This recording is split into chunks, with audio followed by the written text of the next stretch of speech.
haven't done a segment of Choose It or Lose It in a while, but when we were home from Texas, I was inspired by something I saw that my sweet father-in-law had bought, one of those as seen on TV. It's called the copper egg. Now, everybody has tried to come up with a better way to boil an egg so you don't have to peel it, make it easier. Some of them are hit, some of them are miss. According to my mother-in-law, this is a big old miss. And so she said I could come home, bring it with me, see if I could have any better luck. So we're going to test it out today, see how it works for us. It comes with 4 little compartments that you put the eggs in. And this way, you break them in there, they don't even have a shell on them to begin with. So they're supposed to pop out easily and not have to worry about the peeling. I've already done 3. We've got our water boiling.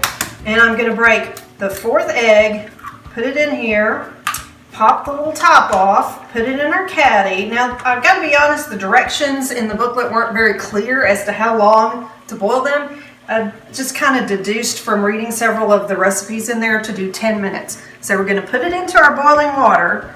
We're going to let it go for 10 minutes and we'll come back and see what happens. We're testing the copper egg to see if you really can have an easier way to boil an egg without the shell so you don't have to peel it. So we boiled it 10 minutes, took it off the heat carefully with oven mitt, lifted out the caddy, put it on the counter and let it sit for about 5 or 6 minutes to cool off. So they're easy to handle now.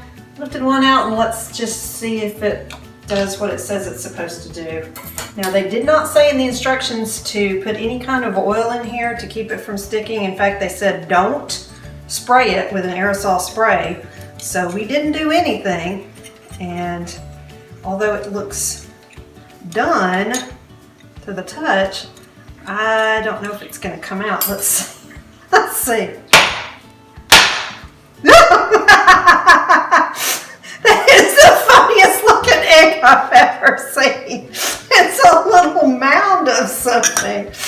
Okay, well, it's strange, but let's see if it's done inside.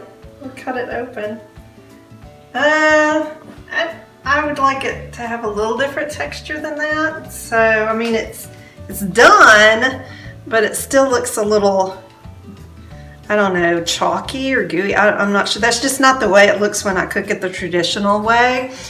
So I would say the combination of the strange shape and the odd texture, the lack of directions in the book, and how hard it is to get them out. I'm gonna have to say my mother-in-law was right on this one. I'm gonna go back to my old method of boiling and peeling. Copper egg, we're gonna lose it.